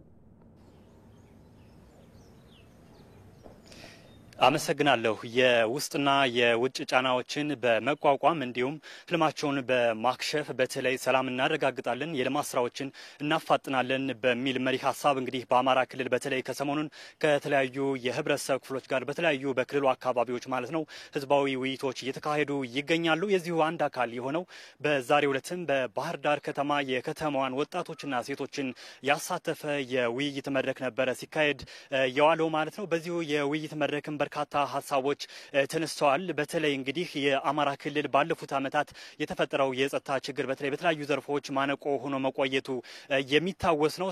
በዚህም የክልሉን አንጻራዊ ሰላም ለመመለስ ወይም የክልሉን ሰላም ለማዝለቅ በርካታ ስራዎች እየተሰሩ እንደሚገኙ ነው የተገለጸው። ከነዚህ ስራዎች መካከልም የክልሉን በተለይ ከመደበኛ የህግ ማስከበር ስራዎች ባሻገርም በክልሉ የተለያዩ የማህበረሰብ ክፍሎችን እያወያዩ ሰላምን እንዲያስጠብቁ ለሰላም ዘብ እንዲቆሙ ማድረግም የዚሁ አንድ አካል መሆናቸው ነው የተገለጸው። ከነዚህ የህብረተሰብ ክፍሎች መካከል ደግሞ ሴቶችና ወጣቶች ተጠቃሽ ናቸው። እንግዲህ እንደሚታወቀው በአንድ ሀገር ግጭቶች ወይም ጦርነቶች ሲከሰቱ የበለጠ ተጎጂ የሚሆኑ የህብረተሰብ ክፍሎች ሴቶች ናቸው። ከዛ ባሻገር ደግሞ በዚሁ ተዋናይ የሚሆኑት ወጣቶች ናቸውና በዚሁ ረገድ ሴቶችና ወጣቶች በተለይ የክልሉን የታየውን አንጻራዊ ሰላም ወደ ተሟላ ሰላምና የክልሉን ሰላም ዘላቂ በማድረግ በኩል ሚናቸውን ሊወጡ እንደሚገባ የተመላከተበት መድረክ ነበር። በዚህ ረገድ በተለይ ወጣቶች የሚነሱ ጥያቄዎችን ወይም ደግሞ የሚፈጠሩ የሀሳብ ልዩነቶችን በሰከነ መልኩ ወደ ልዩነቶችን ወደ ጠረጴዛ ዙሪያ እንዲመጡ የማድረግ ስራዎችን በመስራትና እንዲሁም ደግሞ በየአካባቢው በማደራጀት መንግስት ከሚያከናውናቸው የህግ ማስከበር ስራዎች ባሻገርም ወጣቶች በየከተሞችና በየአካባቢያቸው የተሰማሩ ሰላምን የማስጠበቅና ሰላምን የማስጠበቅ ስለ ሰላም የመስበክና ሌሎችንም ስራዎች ሊሰሩ እንደሚገባ ነው የተመላከተው። ከዛ ባሻገርም እንግዲህ ሴቶችም እንደሚታወቀው ልጆቻቸውን በመምከር እንዲሁም ልጆቻቸውን ካስተዳደግ ጀምሮ ጥሩ ስብዕና ኑሯቸው እንዲያድጉ ከማድረግ ከዛ ባሻገርም ደግሞ ልጆቻቸው ወደ መጥፎ ባህሪያት እንዳያመሩ በማድረግ በኩል ሴቶች ሚናቸውን ሊወጡ እንደሚገባና ስለ ሰላምም በመስበክና እንዲሁም በክልሉ ያለው አንጻራዊ ሰላም ወደ ተሟላ ሰላም እንዲሻገርም የበኩላቸውን ሚና ሊወጡ እንደሚገባ የተመላከተበት መድረክ ነበር። ከሰላም ባሻገርም በርካታ በክልሉ እየተከናወኑ ያሉ የልማት ስራዎች እንደ ሀገር እየተከናወኑ ያሉ የልማት ስራዎችም እንግዲህ በሰነድ መልኩ ቀርበው እንግዲህ የውይይት መድረክ ተካሂዶባቸዋል። ከነዚህ መካከል የተለያዩ ጥያቄዎችም የተነሱ ሲሆን በተለይ ለወጣቶች የስራ ዕድል ፈጠራን ከማጠናከር አኳያ ተጠናክረው ሊቀጥሉ እንደሚገባ በተለይ በተሳታፊዎች ዘንድ የተነሱ ሀሳቦች ናቸው። እነዚህም በማጠናከርና በተለይ መንግስትም ለወጣቶች የስራ ዕድል ፈጠራ የሰጠው ትኩረትም ሰፊ መሆኑን በተለይ በአወያዮች ወይም ደግሞ በአመራሮች በኩል የተገለጸበት የውይይት መድረክ ነበር። ለጊዜው ያለ መረጃ ይመስላል። እናመሰግናለን ሳሙኤል ለመረጃዎቹ። መልካም ቀን ይሁንልህ። በ11ኛው የአፍሪካ የፋሽን ሳምንት ከቆዳና ጨርቃ ጨርቅ ዘርፎች የሚገኘውን ተጠቃሚነት ይበልጥ ማሳደግ እንደሚገባ ተጠቆመ። የፋሽን ሳምንቱ ዛሬም በአዲስ አበባ መካሄዱን ቀጥሏል። በኤግዚቢሽኑ የኢትዮጵያ አየር መንገድና የኢንዱስትሪ ሚኒስቴር እንዲሁም ከ20 በላይ ግዙፍ የጨርቃ ጨርቅና ቆዳ አምራች ኩባንያዎች እየተሳተፉ ይገኛሉ። ከዚህ ባለፈ ደግሞ የጀርመን የቻይናና ሲንጋፖርን ጨምሮ ከተለያዩ የዓለም ሀገራት የተውጣጡ ኩባንያዎች እየተሳተፉ እንደሚገኙበትም ተገልጿል። ይህንኑ ጉዳይ በተመለከተ ተጨማሪ መረጃ የሚሰጠን ሪፖርተራችን አሚር ጌቱ ነው። በቀጥታ መስመራችን ላይ አግኝተነዋል። አሚር እንዴት ቆይተሃል? እንደዚህ እንደ አፍሪካ ፋሽን ሳምንት ያሉ አህጉር አቀፍ ዝግጅቶችን ኢትዮጵያ ማስተናገዷ ምን ፋይዳ ይዞላት ይመጣል የሚለውን ሀሳብ አንሳለን። እሺ፣ አመሰግናለሁ ማህሌት። 11ኛው የአፍሪካ የፋሽን ሳምንት በዚህ በአዲስ አበባ እየተካሄደ ነው። ትላንትና ነው የተጀመረው፣ እስከ ፊታችን እሁድ ድረስ ይቀጥላል። የተለያዩ ዓለም አቀፍ በዘርፉ የተሰማሩ ኩባንያዎችና ተባባሪ አካላት ነው እንግዲህ በጋራ ያዘጋጁት። ይህ ኤግዚቢሽን በ20 ግዙፍ የዓለማችን አጋር ተቋማት አስተባባሪነት እንዲሁም በዘርፉ የተሰማሩ ኢትዮጵያን ጨምሮ 30 ሀገራትና ወደ 200 የሚጠጉ ኩባንያዎች ናቸው ምርትና አገልግሎታቸውን በተለይ የቆዳና ጨርቃ ጨርቅ ምርቶቻቸውን እያስተዋወቁበት የሚገኘው። እንግዲህ የዚህ ፕሮግራም ዋና ዓላማ የንግድ ትስስር መፍጠር ነው። የኢትዮጵያን ምርቶች ለሌሎች የአፍሪካ ሀገራት እንዲሁም ለዓለም አቀፍ ኩባንያዎች ማስተዋወቅ ነው። ቀላል አይደለም ዓላማው። እንግዲህ እንደሚታወቀው ኢትዮጵያ በቆዳና ጨርቃ ጨርቅ ዘርፍ ያላት እምቅ ሀብት ይታወቃል። ከአፍሪካ ቀዳሚ ከሚባሉ ሀገራት መካከል አንዷ የምትጠቀስ ነች። በተለይ በቆዳው ዘርፍ ያላት አቅሟ የሚታወቅ ነውና በጨርቃ ጨርቁም እንግዲህ በውጭ ቀጥተኛ ኢንቨስትመንት እንደ ቱርክ፣ ቻይና፣ ህንድ ያሉ የተለያዩ ሀገራት በዚህ በኢትዮጵያ ላይ ምርትና አገልግሎታቸውን ኩባንያዎችን ማስፋፍተው በተለያዩ ኢንቨስትመንት መስኮች ላይ እንደተሰማሩ ይታወቃልና ዋና ዓላማው የኢትዮጵያን ምርቶች ለሌሎች የአፍሪካ ሀገራት የሌሎችም የአፍሪካ ሀገራት ደግሞ ምርቶቻቸውን ለኢትዮጵያ የሚያስተዋውቁበት የቢዝነስ ቱ ቢዝነስ የሚባለውን የንግድ ትስስር ማጠናከር እንደሆነ ተገልጿል። እንግዲህ እንደሚታወቀው ኢትዮጵያ በቅርቡ በአፍሪካ ነጻ የንግድ ቀጠና ማዕቀፍ ምርቶቿን ወደ ሌሎች የአፍሪካ ወደ ተለያዩ የአፍሪካ ሀገራት መላክ መጀመሪያ ይታወቃልና የቆዳው ዘርፍ ደግሞ የኢትዮጵያ ቆዳ በአፍሪካ በዋጋው ተመጣጣኝ የሆነ እንዲሁም ደግሞ ተፈላጊነቱም ከፍ ያለ እንደሆነ ይታወቃል። እንደውም የኬንያ አብዛኞቹ የቆዳ ምርቶች እንደ ጫማ ያሉ የተለያዩ ምርቶች ከኢትዮጵያ ኤክስፖርት የሚደረጉ ወደ ኬንያ ኤክስፖርት የሚደረጉ እንደሆነ ይታወቃልና እነዚህን ምርቶች ወደ አፍሪካ ሀገራት ኢትዮጵያ እንድትልክና ከዘርፉ የሚገኘውንም ገቢ እንድታጠናክር ያግዛታል የሚል ሀሳብ ተነስቶበታል። እንግዲህ ኢትዮጵያ ባላት አቅም ልክ ተጠቃሚ የሆነች እንዳልሆነም ይነሳልና በተለይ ካለን በዘርፉ ካለን አቅም አንጻር ማለት ነው። በንጽጽር ካየነው በ2017 የበጀት ዓመት በቆዳው ዘርፍ ከሌሎቹ ጊዜያት ያነሰ ገቢ እንዳገኘን ይታወቃል። ይሄ ደግሞ በዘርፉ ያለንን ምርታማነት ለማሳደግ በደንብ መስራት እንዳለብን የሚያመላክት ነው። በንጽጽር ካየነው የጨርቃ ጨርቁ የሚሻል ነውና በማክሮ ኢኮኖሚ ማሻሻያውም እንግዲህ የሀገር ውስጥ ምርትን በማበረታታት ከውጭ የሚገባው ምርት በመቀነስ ወደ ውጭ ወደ ተለያዩ ሀገራት ኤክስፖርት ማድረግን ያበረታታልና ልክ እንደዚህ ያሉ ኤግዚቢሽኖች ያላቸው ጥቅም በቀላሉ የሚታይ አይደለም። በተለይ ለሌሎች ሀገሮች ምርትን ለማስተዋወቅና የኢትዮጵያንም ተጠቃሚነት በዚሁ ከፍ ለማድረግ ያለው ጥቅም ቀላል የሚባል አይደለምና ይሄ ኤግዚቢሽን ኢትዮጵያ እንደው ዓለም አቀፍ የተለያዩ መድረኮችን እያዘጋጀች ነው። የዚሁ አንድ አካል ነው። የኢትዮጵያን ገጽታ ለማስተዋወቅ የአዲስ አበባን ገጽታ ለማስተዋወቅ ከዛ ባለፈም ደግሞ ልክ በእንደዚህ ያሉ መስኮች ያለውንም ደግሞ ተጠቃሚነት ለማሳደግ ያስችላል የሚል ሀሳብ ተነስቶበታል። በሌላ በኩል ደግሞ የዓለም አቀፉ የንግድ ድርጅት አባል ለመሆንም የተለያዩ እንቅስቃሴዎች፣ ጥረቶች እየተደረጉ መሆን ይታወቃልና ወደዛ መድረክ ስንደርስ ያለንን ተጠቃሚነት ለማሳደግ ያስችለናል የሚል ሀሳቦች ተነስተውበታል። ለሰዓቱ ያለኝ መረጃ ይሄን ይመስላል። ማህሌት አመሰግናለሁ። እናመሰግናለን አሚር። መልካም ቀን። ወደ ዝርዝር ጉዳያችን ተመልሰናል። ጠቅላይ ሚኒስትር አብይ አህመድ ከሰሞኑ ለሕዝብ ተወካዮች ምክር ቤት በሰጡት ማብራሪያ የሀገሪቱን ወቅታዊ ሁኔታ የሚያሳይ በመሆኑ ለተግባራዊነት ሁሉም በጋራ ሊረባረብ እንደሚገባ የአሶሳ ከተማ ነዋሪዎች ገለጹ። በተለይ የባህር በር ጉዳይ የህልውና ጉዳይ በመሆኑ ሁሉም ለጋራ ትልሙ መታገል ይኖርበታልም ብለዋል። ሪፖርተራችን ጀማል አህመድ ነው የነዋሪዎቹን አስተያየት ያሰባሰበው። ተከታትለን እንመለስ። ተወካዮች ምክር ቤት ክቡር ጠቅላይ ሚኒስትሩን ያነሱት ነጥቦች አሉ። ትልቁ የኢትዮጵያ ህዳሴ ግድብ ጨርሰን አስመርቀን ስራው ጀምሯል። ስለዚህ ከህዳሴ ግድብ አልፎ ባህር በርን ማረጋገጥ ነው ዋና የሀገሪቷን ኢሹ ብለን የወሰድናቸው የባህር በር እና የኢኮኖሚካሊ የኢትዮጵያን ኢኮኖሚን ለመጨመር ያክል ምንድነው መንግስት ያስቀመጣቸው አቅጣጫ የሚሉት በደንብ የተቀመጠበት ሁኔታ ነው ያለው ማለት ነው። ስለዚህ ጠቅላይ ሚኒስትር የሰጣቸው ምላሾች ስናይ በደንብ በትክክል እኛን እንደ ሀገር የሚገልጹን የኢኮኖሚ በራችን የሚያሳድግ ነው የሚል የተቀመጠበት ሁኔታ ነው ያለው ማለት ነው። አይደለም እንደ ሀገር እንደ ክልልም በእኛው ላይ ከፍተኛ ለውጥ ያየንበት የመጣንበት ሂደቶች በግልጽ ማስተዋል ይቻላል። ለምሳሌ አንዱ ከልማት ስራዎች የልማት ኮሪደር መውሰድ ይቻላል።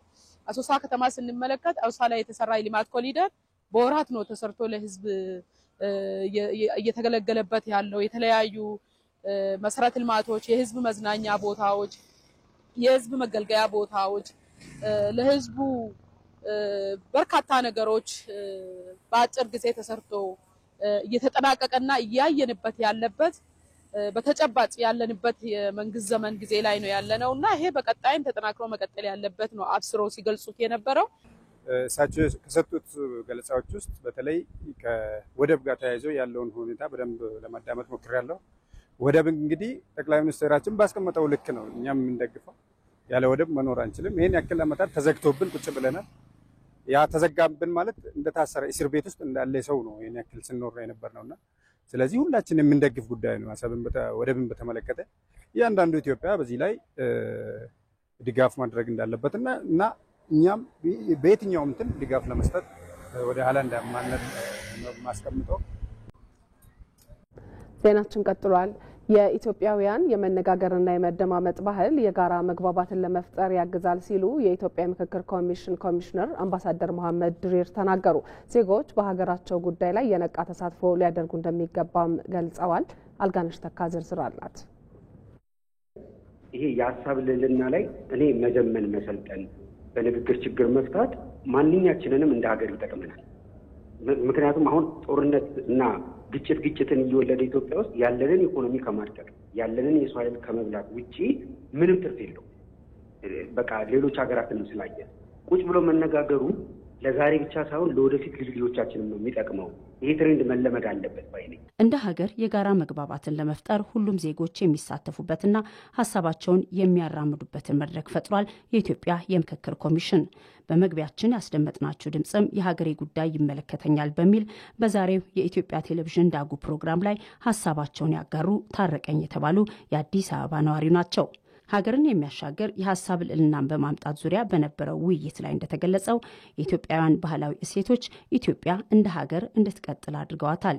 የመደማመጥ ባህል መዳበር ደግሞ የሀገርን ቀጣይነት ያረጋግጣል ይላሉ የሀገራዊ የምክክር ኮሚሽን ኮሚሽነር አምባሳደር መሐመድ ድሪር። እንግዲህ ኢትዮጵያ የዘመናት ታሪክ ያላት አገር ናት። የዘመናት የመንግስት ስርዓት የጎለበተባት አገር ናት። በዛ ሂደት ውስጥ በርካታ እንግዲህ ቁስሎች ሊኖሩ ይችላሉ፣ እምርታዎችም ሊኖሩ ይችላሉ። ቁስሎቹን እንዴት ነው እንድናገግም ከዛ የታሪክ እስረኞች መሆን የለብንም። የታሪክ እስረኛ መሆን ማለት የትናንቱን ይዞ በትናንቱ ላይ ብቻ መዋል ማለት ነው። በይቅርታ የምንሻገረውን በይቅርታ ተሻግረን በመተማመን ላይ የተመሰረተ እውነታን ይዘን ትርክቶችን ማለት ጽንፍ የያዙ የሚያጋጩ ትርክቶችን ወደ ጎን ትተን እንዴት ነው ኢትዮጵያ የሚገባትን ቦታ በአፍሪካ የሚገባት ቦታ በዓለም የሚገባትን ቦታ እዛ ላይ እንድትቆም የምናደርጋት ነው። በኢትዮጵያ ፖለቲካ ውስጥ ያለው የአሸናፊነትና የተሸናፊነት አስተሳሰብ መወገድ አለበት የሚሉት የፖለቲካ ሳይንስ ምሁርና የሕግ ጠበቃ ፕሮፌሰር አለማየሁ ገብረማርያም ለዚህ ደግሞ መነጋገርና መደማመጥ ተገቢ ነው ይላሉ። ወደንም ጠላን ቁጭ ብለን ሁላችንም መነጋገር አለ። አንድ ዘውግ አንድ ዘር አንድ ምናምን ለብቻው ሊሰራ አይችልም የሚል ነው። ለምን? ዋናው ችግር ከዛ ስር ስላለ ነው። ያን ችግር ምን መጣው ምንድነው? ቁጭ ብለን የኔን ችግር መስማት አለብህ፣ የኔን ችግር እኔ አንተ መስማት አለብህ። ሁሉን ከተደማመጥን በኋላ ቢያንስ በችግሩ ላይ እንስማማለን ነው። ኢትዮጵያኖች የኢትዮጵያን ችግር ይፈታሉ ማለት ምንድነው? ሁሉም ኢትዮጵያዊ ባለው ዘርፍ ገብቶ ሲሳተፍ ነው ማለት ነው። ስለዚህ ይሄን ከጭንቅላታችን ማውጣት ያለብን አንዱ ብቻ ሁሉ ጊዜ አሸናፊ ይሆናል ሆኖ ይቆያል የሚለው። ስለዚህ ሁሉ እንደዛ ካልሆነ ምንድነው ምርጫው? ቁጭ ብሎ መነጋገር ነው። እኔ አንድ ከመቶ ላሸንፍ እችላለሁ፣ ሌላው ግን ሁሉም ያ ሲጠራቀም ይሄ ነን ዚሮ ሰም ግን ይሆናል። ሁሉም ትንሽም ቢሆን አሸንፎ ይወጣል ማለት ነው። ዊን ይሆናል፣ ተሸናፊ አይሆንም። ሀገር በመጣችባቸው ሂደቶች የኢትዮጵያ የፖለቲካ ምህዳርና ስልጣን ይዘው የነበሩና ስልጣን ያልያዙ ፖለቲከኞች ኢትዮጵያን ለመምራት ኢትዮጵያውያንን አለማወቃቸው ነው የሚል ሀሳብ ያነሱት የሰላምና ልማት ተመራማሪ ዶክተር ሮባ ጴጥሮስ ለሀገር ሰላም ግንባታ ለትብብር ቅድሚያ እንስጥ ብለዋል። አንድ ማህበረሰብ ብቻውን የሰላም ደሴት ሆኖ ሊቀመጥም አይችልም። ፖለቲካም ሊሰራ አይቻልም። በዚህ ዘመን በተለይ በግሎባላይዜሽን እንደ ሰዓት እየነደደበት ባለበት ጊዜ ብቻችንን ቁጭ ብለን፣ ስለዚህ ሰላም የሚጀምረው ከቤተሰብ ነው። ከካሪኩለማችን ውስጥ ሊኖር ይገባል። የግብረ ገብ ትምህርቶች ይሄንን በደንብ ከፍ ሊያደርጉ ይገባል ማለት ነው። ቀጥለናል። በአማራ ክልል ታሪካዊና ተፈጥሯዊ የቱሪስት መስህቦችን በማልማት ለጎብኚዎች መዳረሻ ለማድረግ በትኩረት እየተሰራ መሆኑን የክልሉ ባህልና ቱሪዝም ቢሮ ገለጸ። በክልሉ በኦሮሞ ብሔረሰብ አስተዳደር በደዋ ጨፋ ወረዳ የሚገኘውና በተፈጥሮ ጉዳት ደርሶበት የነበረው ጥንታዊው የጥሩሲና መስጊድ የመልሶ ግንባታ ስራው ተጠናቆ የክልሉ ከፍተኛ አመራሮች በተገኙበት ተመርቆ ለአገልግሎት ክፍት ሆኗል። ካፍታ በኋላ ጠብቁም ብለናችሁ ነበር። ሳሙኤል ወርቃየው ዘገባውን ይዞታል። ጥሩሲና መስጂድ በአማራ ክልል ኦሮሞ ብሔረሰብ አስተዳደር በደዋ ጨፋ ወረዳ የሚገኝ ታሪካዊና ጥንታዊ መስጂድ ነው። መስጂዱ ከመንፈሳዊ አገልግሎት ባሻገርም ለቱሪዝሙ ዘርፍ ሲጫወት የቆየው ሚና ከፍተኛ መሆኑም ይነገርለታል። ከመስጂዱ አገልጋይ የሆኑት ሐጅ መሐመድ ጆሃር ስለ መስጂዱ ስያሜ ምንነትና መሰራረት እንዲህ ያብራራሉ። ጥሩሲና የሚለው የአረበኛ ቃል ሆኖ በእኛ በሀበሻ ቋንቋ ወደኛ ቋንቋ ስንመልሰው የበረከት ተራራ ማለት ነው። አነሳሱ ያው ከጀማ ንጉስ ነው የተነሳው። ሲጀመር ከጀማ ንጉስ ጀምሮ ከዛ ቀጥሎ ዳና፣ ከዛ ቀጥሎ አማነምባ፣ ከዛ ቀጥሎ ጥሩሲና፣ እንደዚህ ነው አመጣጡ እና ታሪኩ ከ100 ዓመት በላይ ረጅም ነው። ይህ ሰፊ የሆነ አገልግሎት ሲሰጥ የቆየው መስጂድ ከዓመታት በፊት የተፈጥሮ አደጋ ደርሶበት እንደቆየም ተገልጿል። የደረሰበት ጉዳት ተፈጥሯዊ አደጋ ነው። ጳጉሜ 2 2009 ከንጋቱ በመብረቅ ነው የተቃጠለው። ባለፉት ዓመታት መስጂዱ መልሶ ለመገንባት ርብርብ ሲደረግ የቆየ ሲሆን በአሁኑ ወቅትም የመልሶ ግንባታ ስራው ተጠናቆ ተመርቆ ለአገልግሎት ክፍት ሆኗል። የአማራ ክልል ባህልና ቱሪዝም ቢሮ ኃላፊ መልካሙ ጸጋዬ መስጂዱን መልሶ ለመገንባት ሲደረግ የነበረውን ተሳትፎም እንዲህ ገልጸዋል። የጥሩሲና መስጂድ እንዳጠቃላይ በአማራ ክልል ባህልና ቱሪዝም ቢሮ በኩል እንዲሁም በኦሮሞ ብሔረሰብ አስተዳደር ዞን በኩልና በማህበረሰቡ አጠቃላይ ድጋፍ እንግዲህ እንደምታየው ሙሉ ለሙሉ ጠፍቶ ከነበረበት ወደ ነበረበት እንዲመለስ ጥረት ተደርጓል። አሁን መስጊዱ ሙሉ ለሙሉ ተመልሶ እንግዲህ ለአገልግሎት ክፍት ሆኗል ማለት ነው። መስጊዱ ታሪካዊነቱን ጠብቆ መልሶ የተገነባ መሆኑን የገለጹት ደግሞ የኦሮሞ ብሔረሰብ አስተዳደር ዋና አስተዳዳሪ አህመድ አሊ ናቸው። መስጊዱ መንፈሳዊ አገልግሎቶችን ከመስጠት ባሻገርም ለቱሪዝሙ ዘርፍ ማደግ አስተዋጽኦ የሚያበረክት ስለመሆኑም ተናግረዋል። መስጊዱ በታሪካዊ ቅርጹ በተጠበቀ ሁኔታ በእንጨትና በሳር የተገነባ ታሪካዊ መስጊድ ነው። ስፋቱም 625 ሜትር ነው።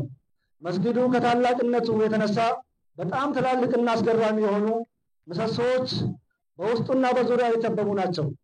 የጥሩሲና መስጊድ የተለያየ መንፈሳዊ ክንዋኔዎች የሚከናወንበት ሲሆን የሃይማኖት ቦታ ብቻ ሳይሆን ታሪካዊ ቦታም እንዲሆን በክልላችንና በሀገራችን ውስጥ ዋና የቱሪዝም ምንጭም እንደሚሆን እተማመናለሁ። የመስጂዱ አገልጋይ የእምነቱ አባቶችም የመስጂዱ ግንባታ ተጠናቆ ለምረቃ በመድረሱ መደሰታቸውን ገልጸው ለግንባታው የተባበሩትን አካላትንም አመስግነዋል። በጣም ደስ ብሎናል።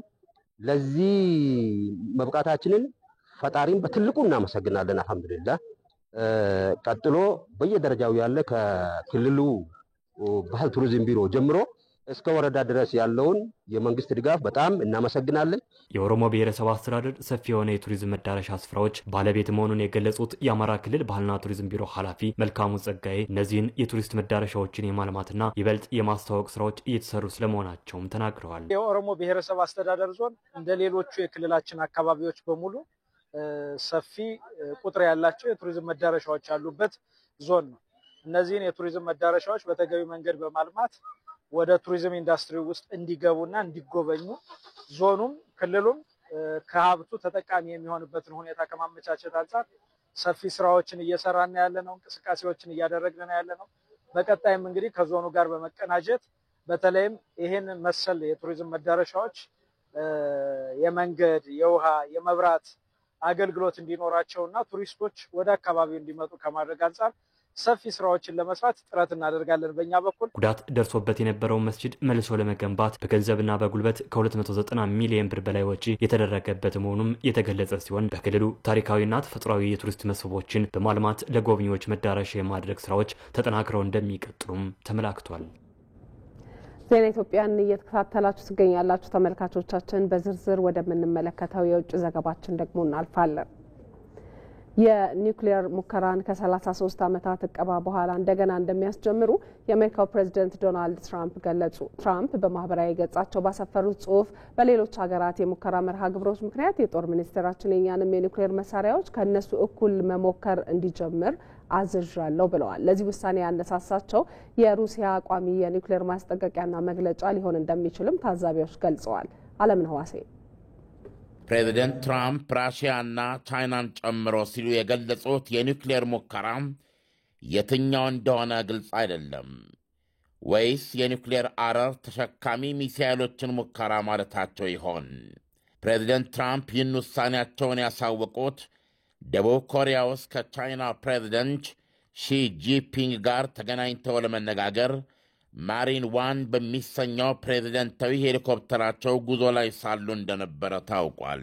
ድንገተኛና ምናልባትም አስደንጋጭ ውሳኔያቸው የተሰማው ግን የሩሲያው ፕሬዝደንት ቭላዲሚር ፑቲን በአንድ ወታደራዊ ሆስፒታል ጉብኝት ላይ አንድ ሌላ አዲስ የኒውክሌር ዜና ከሰበሩ ሰዓታት በኋላ ነበረ።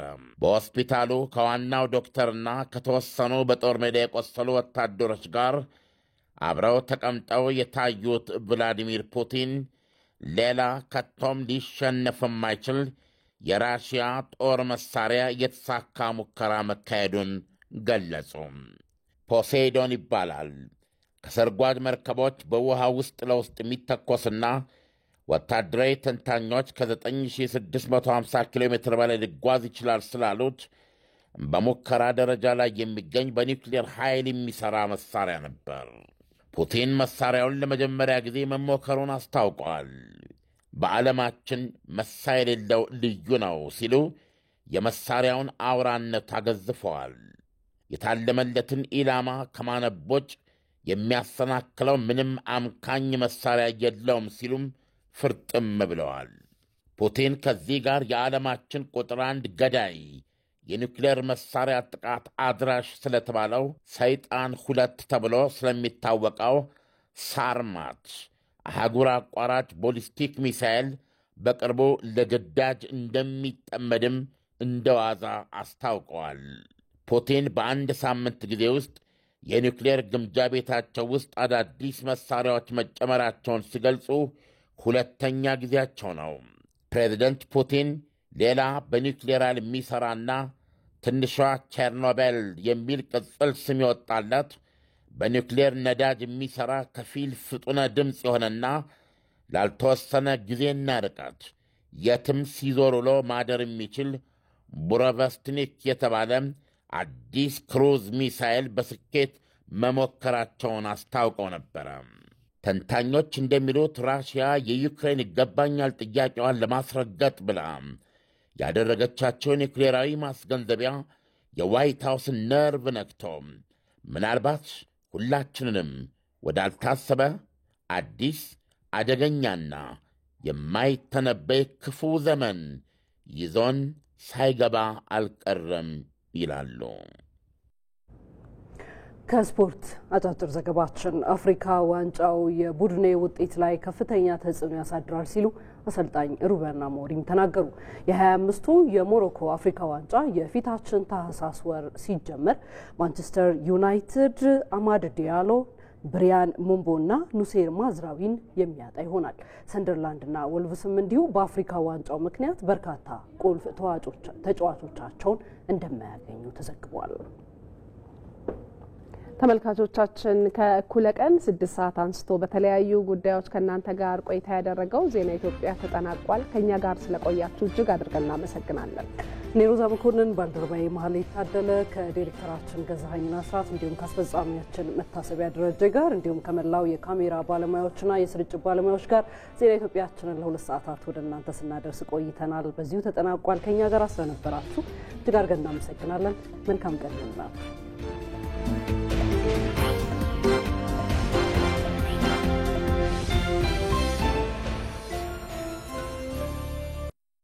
ወደ